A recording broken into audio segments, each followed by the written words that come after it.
नमस्कार देशवासियों। UGC act को लेकर के बहुत सारे हंगामे हुए। उन हंगामों पे अब विराम लग गया है, क्योंकि माननीय सुप्रीम कोर्ट ने, माननीय उच्चतम न्यायालय ने उसमें कुछ कमियां देखी, कहीं कुछ लूप होल्स देखे। जो सही लूप होल थे उनको ठीक से नहीं बनाया गया था, उनको जानबूझ करके या कहें कि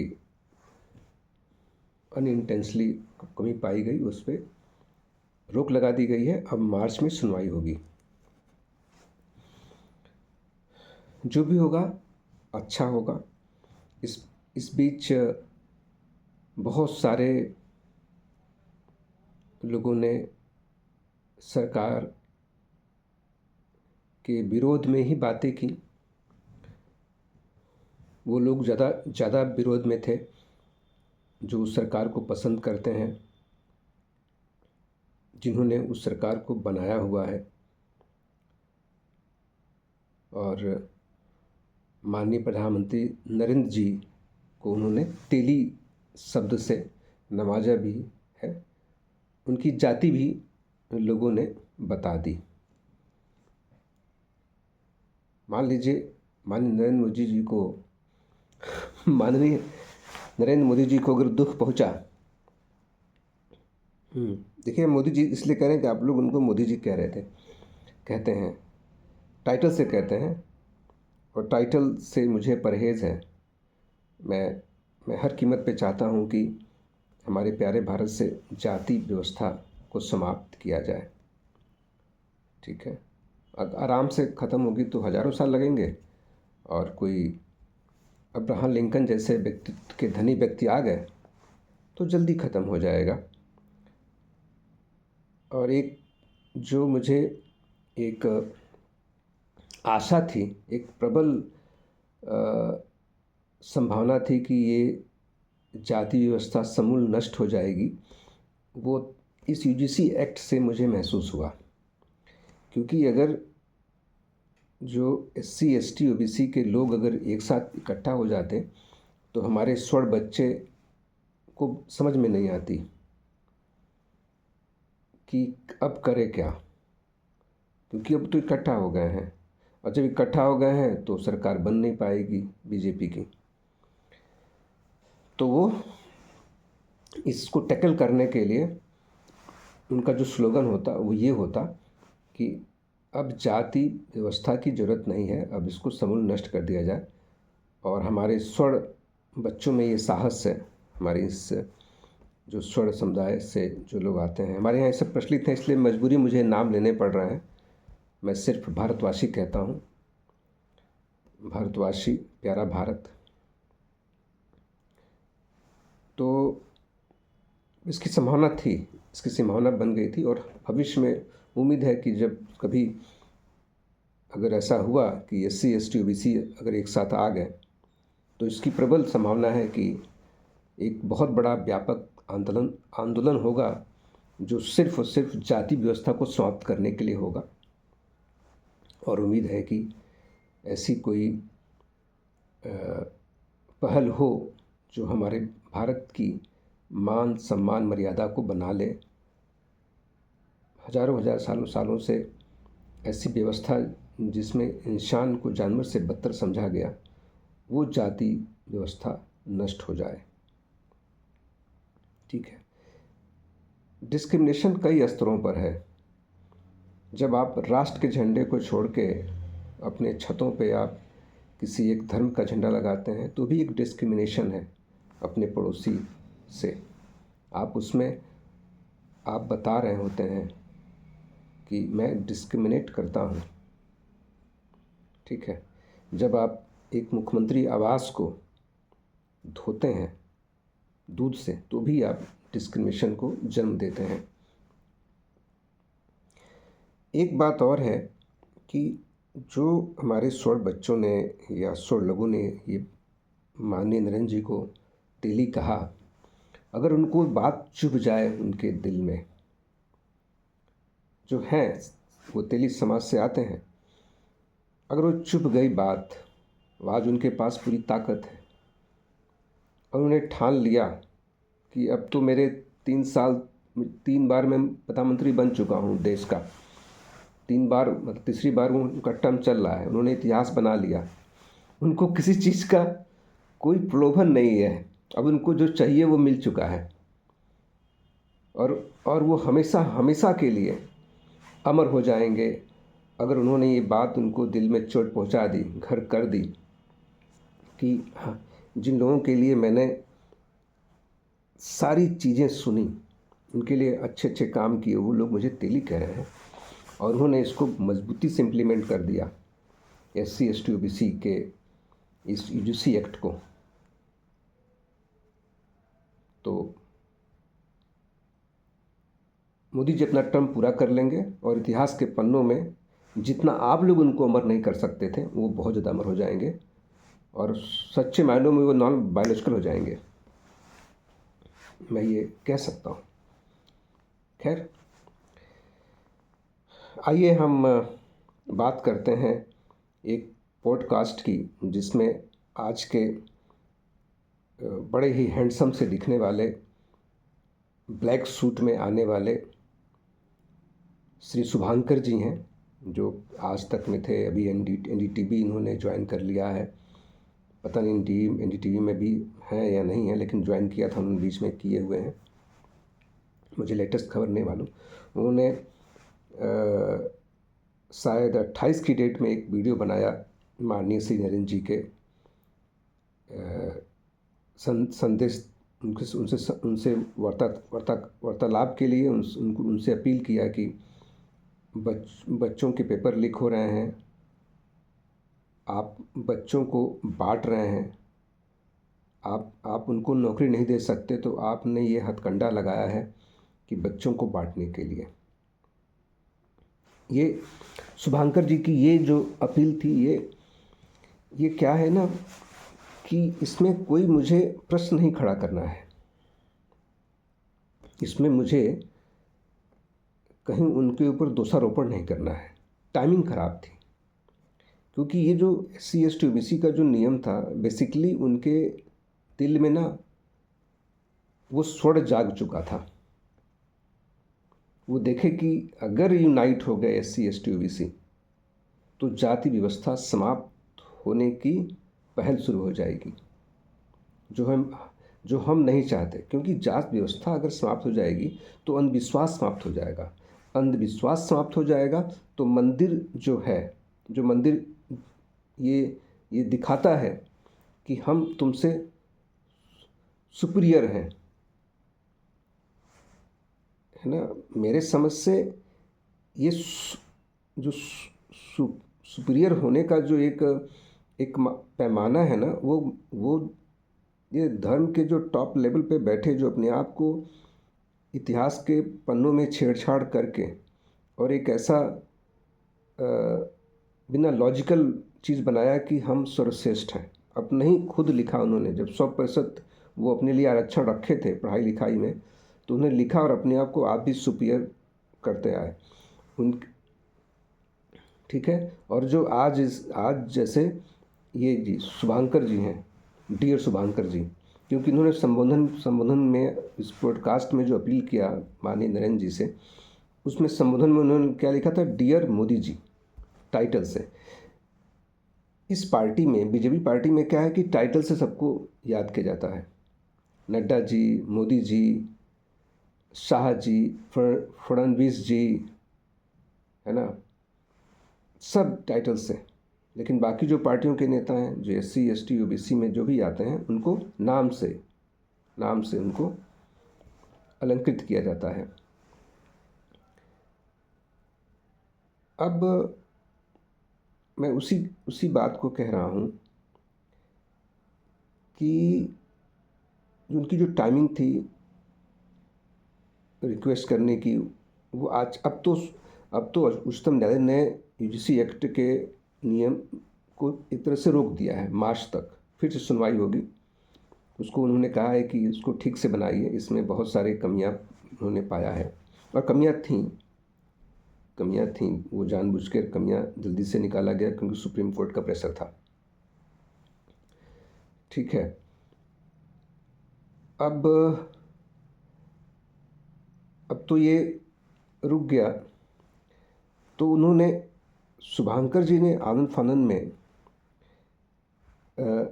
कहीं ना कहीं अपने उस अपील में ये जो उनको चोट लगी थी, बहुत सारे ऐसे हमारे स्वर्ण पत्रकार हैं, स्वर्ण भाई पत्रकार हैं, मित्र हैं, जो कि बिल्कुल उनके अंदर का स्वर्ण जाग चुका था और वो नहीं चाह रहे थे कि यूनिटी आए। जानते हैं, बेसिकली ये लड़ाई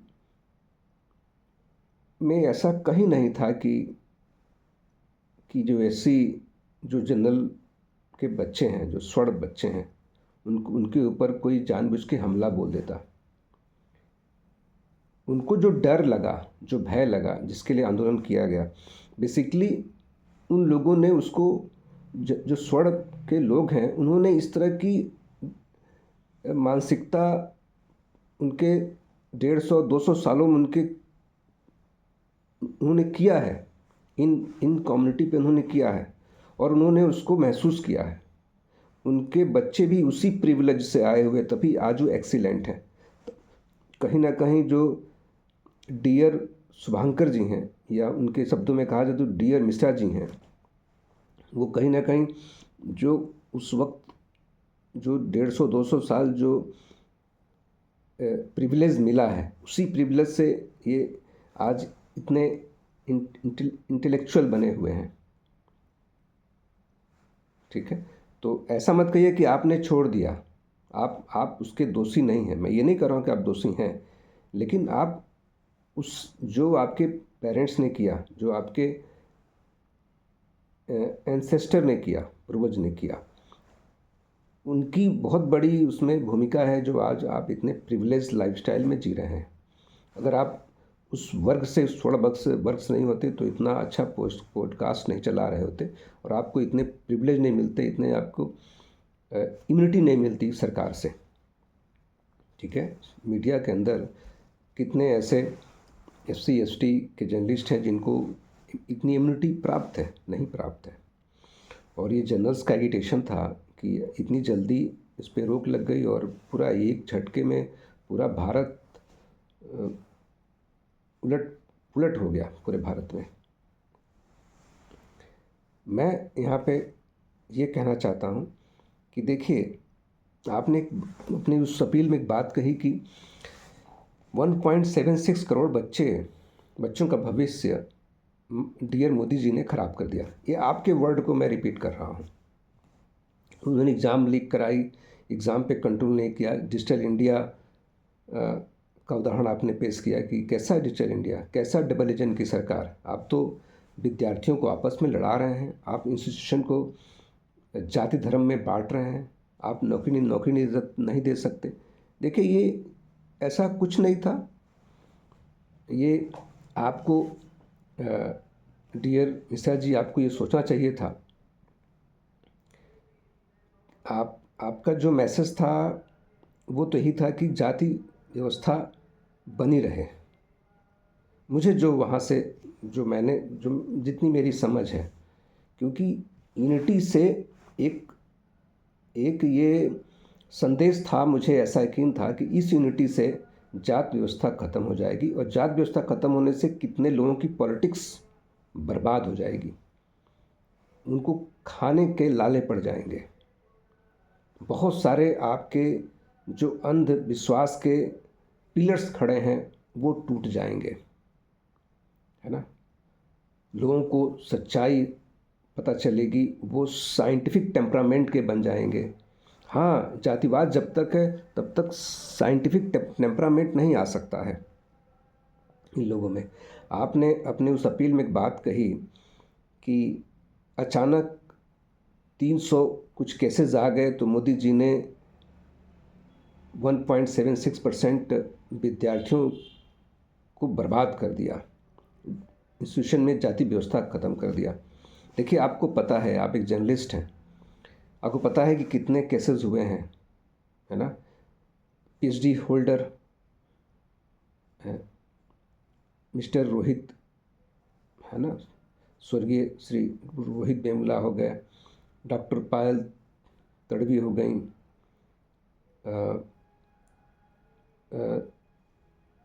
दिस नेम इज धर्म एक मिस्टर सोलंकी रहे, आईआईटी के 2 छात्र रहे, आयुष और अनिल रहे, ठीक है, कोई जयश्री रहीं। तो ये सब तो भी थोड़े से, ये तो थोड़े बहुत नाम हैं जो टॉप इंस्टीट्यूशन में रहे, और ये बच्चे आईआईटी बॉम्बे के, पवई के, बड़े बड़े मेडिकल इंस्टीट्यूशन के रहे, आईआईटी दिल्ली के बच्चे रहे। इसके अचानक इससे अलग जो रिकॉर्ड में नहीं है तो बहुत हुए। मैं जस्ट एक बानगी पेश करता हूँ। आपने कहा कि डिस्क्रिमिनेशन नहीं है, है ना? अभी रिसेंटली हमारे माननीय सांसद, भूतपूर्व माननीय सांसद बीजेपी के श्री बृजभूषण शरण जी ने कहा बच्चों को इकट्ठा करके कि देखिए गांव में नहीं है। मैं उससे, वो अलग बात है, उन्होंने बड़ा अच्छा कुछ ऐसा किया, मैं अप्रिशिएट करता हूँ, उन्होंने बढ़िया अपने जगह पे काम किया है। मैं तो चाहता हूँ कि ऐसे बाहुबली और ऐसे सांसद हों जो इतना अच्छा काम करें कि सोसाइटी में एक जाति व्यवस्था से ऊपर उठ के काम हो सके। तो मैं तो उसे अप्रिशिएट करता हूँ। वो तो एक छोटा सा, वो तो एक एग्जाम्पल रहा, लेकिन देश में है।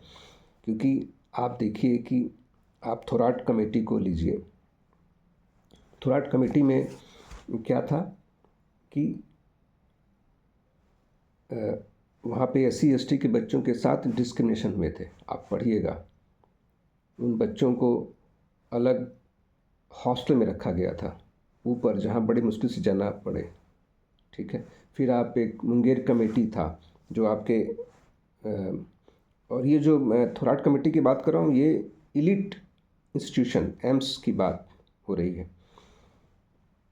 मुंगेर कमेटी में भी चेक किया गया कि वहाँ एससी एसटी के बच्चों को फिजियोलॉजी में जानबूझ के उनके कॉपी के ऊपर कास्ट का टैग लगा करके उनको फेल किया गया था। इसके प्रमाण भी हैं, प्रूफ भी हैं, ठीक है। और ये मुकदमा चला, कोर्ट ने ऑर्डर दिया, उन बच्चों को कंपनसेशन भी दिया, पास भी कराया।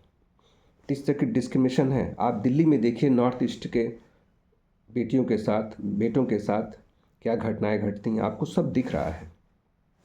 तो डिस्क्रिमिनेशन है। और मैं अपने भारत के तमाम बच्चियों से, तमाम महिलाओं से, देवियों से मैं ये अपील करना चाहता हूँ, मेरी उनसे हाथ जोड़ के प्रार्थना है कि कम से कम आप लोग जो आज हैं, जो भी महिलाएं हैं, स्वर्ण महिलाएं हों, स्वर्ण महिलाएं क्या, महिलाओं का कोई धर्म जात नहीं होती। वो जहाँ उनका ससुराल है, जो आपके पति का जो सरनेम है उसी से चलता है। तो कम से कम आप तो अपने घर में, अपने दिल में बाबा साहब ज्योतिबा फुले और सावित्रीबाई फुले को दिल के अंदर रखिए, दिल के अंदर। क्योंकि आज उनकी बदौलत जो लड़कियों का पहला विद्यालय खोला गया, तो सावित्रीबाई फुले के ऊपर कीचड़ गोबर क्या जुल्म सहने पड़े, और आपको पढ़ा करके आज आप डॉक्टर, इंजीनियर, साइंटिस्ट, पायलट बने हुए हैं। आप कभी अपने आप को स्वर्ण मत मानिए। अगर ये बाबा साहब और ज्योतिबा फूले ने ये कोशिश नहीं की होती, हिंदू कोड बिल नहीं आया होता है, हिंदू सिविल कोड नहीं आया होता, तो आप नहीं पढ़ पाते। तो कम से कम आप लोग तो कभी ऐसे जो आज नहीं हमारे साथ हैं, इस भारत की पवित्र मिट्टी में वो समा गए, है ना, तो उनको आप लोग अपमानित न करें, खासकर महिलाएं। और महिलाएं अगर जाग गई तो आप लोग में तो बहुत साहस है। आप लोग तो भारत के अंदर एक फिर से एक सुंदर भारत बना सकती हैं, इतनी ताकत आपके पास है, ठीक है। तो आप लोगों से मेरी ये रिक्वेस्ट है, ठीक है। तो अच्छा, थोराट साहब जो थे वो जेएनयू के यूजीसी के चेयरमैन भी रहे, जेएनयू के वाइस चांसलर भी रहे, फिर वो सोशल साइंटिफिक कमेटी के वो हेड भी रहे। तो तमाम डिस्क्रिमिनेशन के आपको उदाहरण मिल जाएंगे।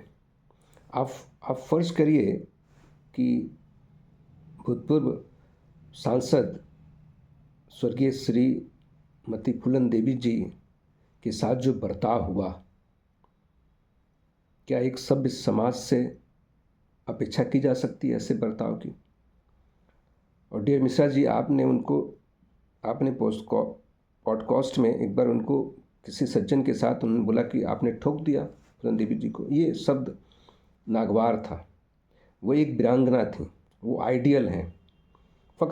फ़र्ज करिए कि वो जनरल रही होती फूलन देवी जी, स्वर्ण महिला होती, उनके साथ कोई SC ST OBC ने वो कृत्य किया होता तो आपका क्या स्टेटमेंट होता? तो फ़र्क पड़ता है। जिसको चोट को महसूस करता है, जो दर्द को महसूस करता है, उसको ज़्यादा एहसास होता है। फ़र्ज करिए डियर मिश्रा जी, आप दलित जर्नलिस्ट होते, क्या आप उतने ऊपर तक पहुंच पाते? तो इतने असंवेदनशील मत हो जाइए, ठीक है? कभी EWS पे चर्चा करिए, कभी अपने मन से फूलन देवी जी के बारे में बोलिए, कभी बाबा साहब के बारे में बताइए, ठीक है? इस UGC एक्ट ने बहुत सारे अंदर जो ब्राह्मणवाद है, जो कहीं ना कहीं सेल्फिश हो गया, स्वार्थी हो गया, वो भी बहुत सारे पत्रकारों के व्यवहार से पता चल गया, ठीक है? और देखिए, जो मैंने नाम लिए मुंगेर कमेटी में, जहाँ 84% बच्चों को फेल किया गया, उन्हें कॉपी पे चेक किया गया, आपके ही लोग 70 सालों से, 75 सालों से, 100 सालों से, 200 सालों से, हज़ारों सालों से वही हमारी शिकायत सुन रहे हैं, वही शिकायत पे फैसले ले रहे हैं, वही डिसीजन ले रहे हैं। इसके खिलाफ क्या SC ST OBC लामबंद हुआ? क्या वो सड़कों पर आया? वो तो जुल्म सहता रहा, वो तो आगे नहीं बढ़ा। जो आज एगिटेशन हुए, जो आज आंदोलन हुए, उन लोगों ने जुल्म ढा है, तो वो जुल्म जो ढाया है, जो ढाते हुए उन्होंने देखा, तो वो डर उनको सताया कि अरे वाह, ये तो उल्टा पड़ गया, अगर ये ऐसा हुआ तो हम फंस जाएंगे। आप ज़रा सोचिए वो कैसे कैसे उनके स्टेटमेंट हैं कि अगर झूठा हमारे ऊपर आरोप लगा दिया गया, आपको इतना डर है इनसे, SC ST OBC से, वो झूठा आरोप लगा देंगे। उनका बैकग्राउंड चेक करिए, कैसे बैकग्राउंड्स आते हैं। जब आपकी इतनी जातियों के बदौलत इतनी जातियां उनके ऊपर होती रहीं, उनको प्रोफेसर नहीं बनने दिया गया, उनको फेल कर दिया गया, वो इतने वाइस चांसलर भी नहीं हैं, सारे वाइस चांसलर आपके हैं, 5 OBC के हैं, 1 SC ST का है, तो भी उनकी आवाज़ नहीं उठी। और वो आवाज़ इसलिए उठा पाते थे, जानते थे कि कोई कुछ होगा ही नहीं, ठीक है? और इतने लोग जो सुसाइड किए, IIT बॉम्बे से, IIT दिल्ली से, PhD से, मेडिकल कॉलेजेस से, जो मैंने नाम लिए, दर्शन सोलंकी, अनिल, आयुष, पायल तड़वी, रोहित वेमुला, लखनऊ में भी 2026 में, फिर मुंगेर कमेटी में जो बच्चे फेल किए गए कॉपियों पे, फिजियोलॉजी में फेल किए गए, जो एम्स के हॉस्टल में सबसे टॉप फ्लोर पे रखे गए, जो में जा नहीं सकते थे, ये जो भेदभाव हुए, ऐसे ये तो टॉप इंस्टीट्यूशन का है। अभी मैं बता दूं, जब कल्याण जी की सरकार बनी 1993 में, जब मुलायम जी की सरकार थी, नेताजी की, माननीय नेताजी, स्वर्गीय माननीय नेताजी का, तो उस वक्त स्वर्ण केंद्र था, मतलब नकल हुए थे या नहीं हुए थे मुझे नहीं पता। जब कल्याण जी की सरकार आई, जिसमें जेल जाने की नौबत आई कि जो नकल करेगा जेल जाएगा, जानते हैं उसमें भी नकल हुआ। इसका मेरे पास प्रूफ नहीं है, उसमें नकल कराया गया अपने लोगों का, स्वर्ण बच्चों का। ऐसे तमाम IAS ऑफिसर्स हैं ब्यूरोक्रेसी में, ब्यूरोक्रेट्स में, जो रिटायर्ड हो गए, जिनमें से कितने तो रहे भी नहीं, आज रिटायरमेंट अपना पूरा जी लिए, अपनी ज़िंदगी जी के चले गए, वो सब फर्जी थे, उनको ब्यूरोक्रेसी में पास कराया गया। तो इतने बड़े डिस्क्रिमिनेशन हुए आप लोगों ने किए, क्या इस तबके ने कभी आवाज़ उठाई? इनके फैसले तो सरकार उठा सकती है। इस आंदोलन में क्या जो जो स्वर्ण बच्चे आंदोलन किया, क्या इसमें किसी ने लाठीचार्ज किया? क्योंकि कोई लाठीचार्ज नहीं किया जा सकता, इनको कोई छू नहीं सकता। अगर ये SC ST OBC के बच्चे आ गए तो इनको लहूलुहान कर दिया जाएगा। इनको कहा जाए तो बहुत बुरी स्थिति कर दी जाएगी। तो ये समाज जो SC ST OBC समाज है, ये इसके अंदर इसके ब्लड में आंदोलन करना और क्या कहते हैं, कोई धोखा देना जैसा कुछ है नहीं। इसका मतलब ये नहीं कि मैं आपको कह रहा हूँ, लेकिन आपके जो प्रूफ रहे हैं कि आपके लोग ये करते चले आए, वो आपको पता है। आप क्यों लेके वही चीज़ ढो रहे हैं? अगर आप ये कहते हैं कि नहीं, हम कास्टिज्म नहीं करते, हम तो नहीं जानते, लेकिन आप उसका पालन कर रहे हैं। आप भी बड़े गर्व से कहते हैं कि मैं दुबे जी हूँ, मैं पंडित जी हूँ, मैं मिश्रा जी हूँ। कहते हैं ना, मैं वंदे भारत ट्रेन में आ रहा था तो एक बहुत बड़ा सॉफ्ट इंजीनियर बैठे हुए थे। वो बोले कि मैं प्रोएक्टिवली या इंटेंसली, कुछ वर्ड उन्होंने यूज किया कि मैं ब्राह्मण हूँ और ब्राह्मण का वो करता हूँ। क्या उस सार्वजनिक स्थान पर कोई दलित वर्ग से, SC ST वर्ग से, OBC से ऐसा कह सकता है? तो डिस्क्रिमिनेशन इस लेवल पे है।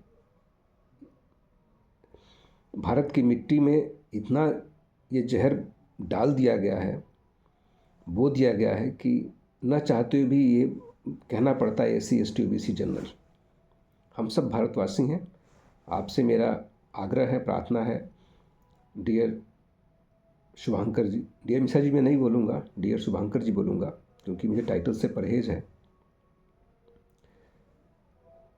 तो आप भारत को जोड़ने की बात करिए, ठीक है। EWS असंवैधानिक है, ये ऐसा रिजर्वेशन है जो असंवैधानिक है। और इसके जो लोग हैं, जो इसमें एक लिमिट है कि 4 लाख एनुअल इनकम या 8 लाख एनुअल इनकम से ज़्यादा है तो EWS में नहीं आएंगे। वो उनके बच्चे प्राइवेट स्कूल में एडमिशन के लिए 14 लाख 18 लाख रुपए दे देते हैं, हो रहे हैं, इसका प्रूफ है। ये स्क्रूटनी का विषय है। तो ऐसे बहुत सारे, मैं सोचा कि एक छोटा सा बात कहूँ, ठीक है। तो जो बच्चे हैं स्वर्ण बच्चे हैं, तो अगर आप इनसे प्रेम से, इंसान ही तो है जो प्रेम से बात करेगा तो प्रेम मिलेगा। आपने ये एजम्पशन कैसे कर लिया कि ये धोखा ही देंगे, ये आपको फंसाएंगे? इसलिए कर लिया कि आपने ऐसा किया हुआ है ना। जैसे कि कई सारे सवाल आए कि स्वर्ण समाज डरा हुआ है UC एक्ट से। आपने किसी को डराया होगा, वो कैसे डरता है, तभी तो आप डरे हुए हैं। झूठा केस लगा देंगे SC ST OBC के लोग तो क्या होगा? ये सवाल कहाँ से बना? इस तरह के सवाल उत्पन्न कैसे हुए? आपके ही जहन में क्यों उत्पन्न हुए? क्योंकि आपने ऐसा किया है, ठीक है, इसलिए उत्पन्न हुए, है ना। खुद को इनोसेंट प्रूफ करने में कई समय लग जाएगा। तो ये सब तो SC ST OBC के साथ आपके लोगों ने 70-80 सालों से, हज़ारों सालों से, 100 सालों से, 200 सालों से, अगर हम अभी की बात करें आज़ादी के समय थे तो आप लोग हैं ना टॉप पोजीशन पे, तो आप लोग किए हैं, तो आप जान रहे हैं कि टाइम लग जाएगा। तो अपने ऊपर बात आई तो आपको ढेर सारे सवाल बन गए। इनके दर्द के लिए क्या कभी आंदोलन हुआ? तो मैं तो बस यही कहूँगा कि माननीय नरेंद्र जी को ये पता चले कि उनके ही अपने लोग जब तेली बोले हैं तो आज वो तेली के वेश में आ जाएं, तो आज उनके पास पूरा ताकत है और बता दें ठीक है, मैं तो अपनी पूरा एक जो मेरी इच्छा थी कि तीन बार मैं प्रधानमंत्री बन करके स्वर्गीय श्री नेहरू जी के रिकॉर्ड को तोड़ दूं, वो तो मैंने कर लिया, जैसे भी कर लिया, जिस जिस तरह से भी इन केन प्रकार इलेक्शन जीत के कर लिया। अब मैं अपने ओबीसी भाइयों के लिए कर देता हूँ और अमर हो जाता हूँ।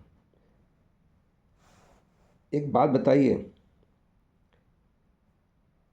देखिए, स्वर्ण समाज नहीं चाहता है कि ओबीसी को, क्योंकि वो, इससे क्या होगा कि ओबीसी एससी एसटी एक हो जाएंगे और उस स्वर्ण समाज अकेला पड़ जाएगा, सारे दांव उल्टे पड़ जाएंगे।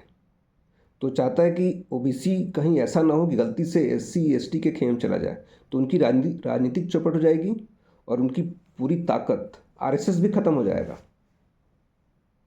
ये सच है। और जब तक आरएसएस है तब तक बीजेपी है।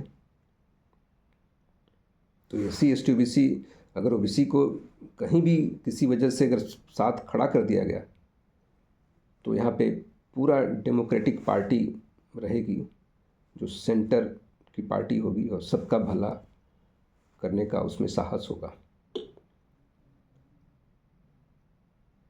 ये मेरा आकलन था। मैंने अपना एक एक्सपीरियंस शेयर किया आपसे, और मैं डियर शुभंकर जी से कहना चाहूँगा कि जो आपने जाति को उन्मूलन के लिए कोई अच्छा काम करिए, और जो आपने शुभंकर मिश्रा अपने पॉडकास्ट का नाम रखा है उसको शुभंकर जी कर दीजिए, मत करिए, आपकी इच्छा है, मेरा ऐसा है ना। तो थोड़ा ऊपर उठिए आप लोग और देश को जोड़ने की बात करिए। चलिए, धन्यवाद प्यारे देशवासियों। और शुभंकर जी, मुझे उम्मीद है कि मेरा ये प्रेम भरा दिल से आपको नमस्कार है, इसको एक्सेप्ट करिए और आपसे आप आगे बढ़ें, फले फूलें। आज आप जिस मुकाम पे हैं, आप अच्छे परिवार से हैं, ठीक है। और इसके लिए भी धन्यवाद कि कम से कम इतना तो दर्द हुआ कि आपने आईना दिखा दिया आपके शब्दों में डियर मोदी जी को, कि सारी बखियाँ उधेड़ दी आपने। टाइमिंग गलत था, इससे शक पैदा हुआ और आपके ऊपर प्रश्न चिन्ह भी लगा कि आपने पहले ये सब क्यों नहीं कहा। जब देखा कि अपने ऊपर बात आई तो आप पूरी तरह से अपनों के साथ हो गए और इतने बड़े लोगों को छोड़ दिया। तो आप सच्ची पत्रकारिता करते हैं या नहीं करते हैं, मुझे शक पैदा हो चुका है। मैंने अपनी कई सारे वीडियो पे कमेंट भी किया हुआ है कि आप अच्छे पत्रकार हैं, अप्रिशिएट किया गया है, लेकिन आदमी के फैसले बदलते रहते हैं, जीवन बदलता रहता है, हर पल इंसान बदलता है। हो सकता है मेरा वक्तव्य भी कल बदल जाए। नमस्कार, प्रणाम देशवासियों।